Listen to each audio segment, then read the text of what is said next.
All right, first of all, ties to the Gladiators, what are they? So, I mean, I've been an indoor football fan in the city of Rio Rancho and Albuquerque since the Stars were here. Wow, those are rough times, huh? Those were very rough times, yeah. Yeah. So, I mean, I live in El Paso right now, stationed at Fort Bliss. So, I mean, anytime I visit family in the spring, I go to a game, and it's been like that for like the past couple years. You did play for the Cleveland Storm just down the street here, right? Yes, sir, I did. I played, but not that much. So. Oh, that's okay, that's okay. And you've been getting into the podcast world a little bit, right?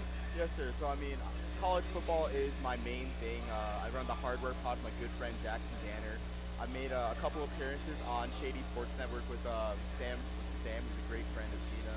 But I love leagues like this because as a college football fan, a lot of these players can kind of slip through the cracks, and you kind of forget about them. But just like seeing guys like Ramon Atkins, Florida Division, right? Just like reliving their, even though he's on the bad guys today, but just continuing their dream. It's just good to see as a college football fan, just to know that these guys don't disappear. I did an appearance with Sam and company, and you guys were trying to spin pretty hard that trade. I'm going to call you out on that a little bit. Yeah. You guys are spinning that pretty hard, right? So now that 2 games have elapsed, now. So I'm still a fan, to be honest with you. So I kind of wish we kept Aaron Aiken. I wish him all the best in the Champions Indoor Football League, which we were formerly a member of. Right. But I mean, you look at the 4th down and 1 at this end earlier in the game. You kind of wish you had a guy like Aaron Aiken with like a bigger build, stronger build to punch in it, because that, even though we scored, it was too close to call. But I like the insurance at quarterback. I just think Jeremiah Kane also too has been lights out on defense. He brings great tenacity, so I like the trade still. San Diego though, I'm not sure San Diego's kind of getting the, I guess, the juice and the squeeze out of this trade, because they have a good quarterback room as it is. I haven't really been able to check.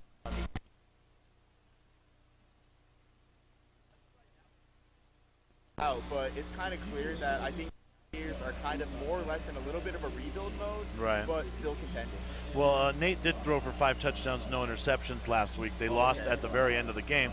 But I think the treat for fans like you and the fans here in attendance is the Gladiators are at San Diego next week. Oh, okay. That's great. Yeah. So Yeah. we're going to get I think a lot of fans are going to be tuned in, whether that be at a Gladiator watch party or just at home.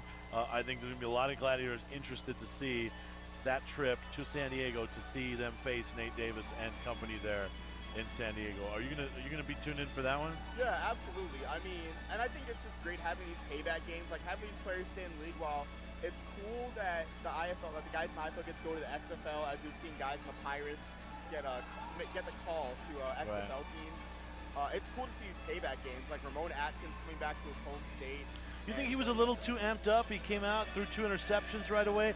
He was a big crowd favorite here in his short time here. He's got family and friends in attendance. He played his college ball up at Vegas, New Mexico. Do you think that had a lot to do with his rough start? But you go back to last week, he didn't look good last week either.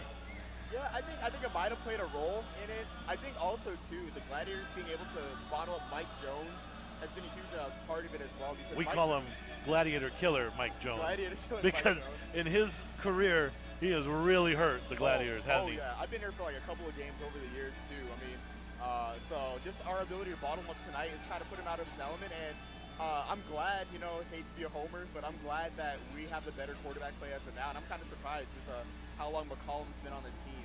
Right. All right, let's look around. Speaking of quarterback play, let's look around the league. First half MVP right now? Is it Hilliard? What do you think?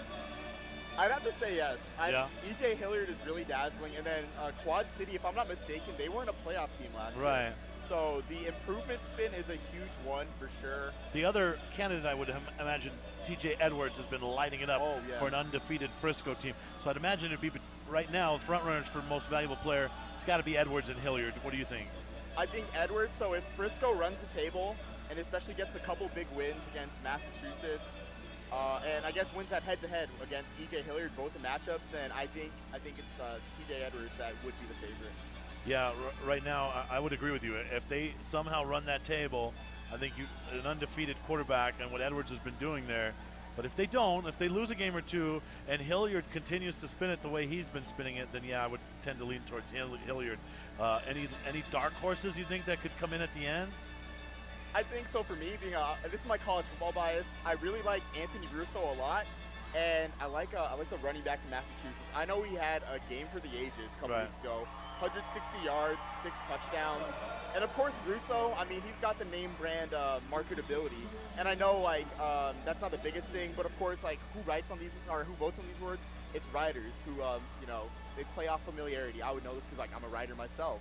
So I'd have to say Russo and the running back from Massachusetts as well. What about nights like this where all 14 teams are in action? Like, do you geek out on nights like this? Watch the replays throughout the week? Do you catch all 7 games throughout the week spread out? What do you do on a night like this when all 14 franchises are in action on the IFL?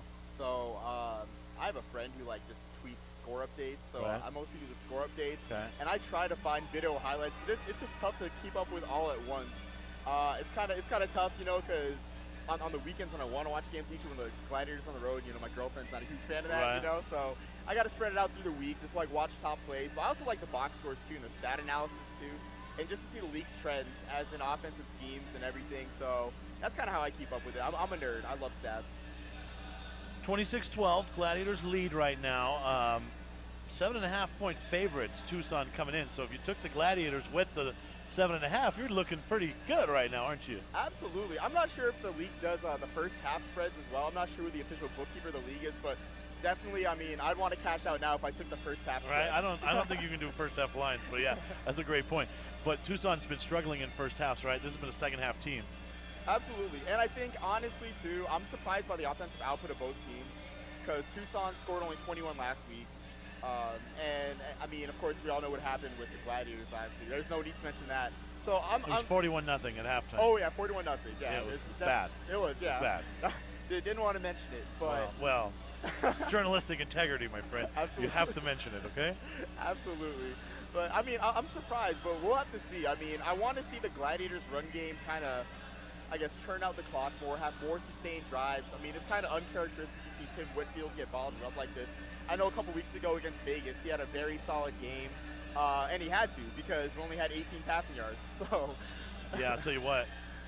If you watched that game last week like I did, this is a different offensive line and a different defense as well, don't you? I mean, this is not the same team we saw against Frisco. Obviously, Charles Williams is not on the other side tonight, but the offensive line and the defense look much improved over last week. Yeah, absolutely. So, I mean, I'm impressed with this team's output, and I think this is just a huge game of the playoff races to look back.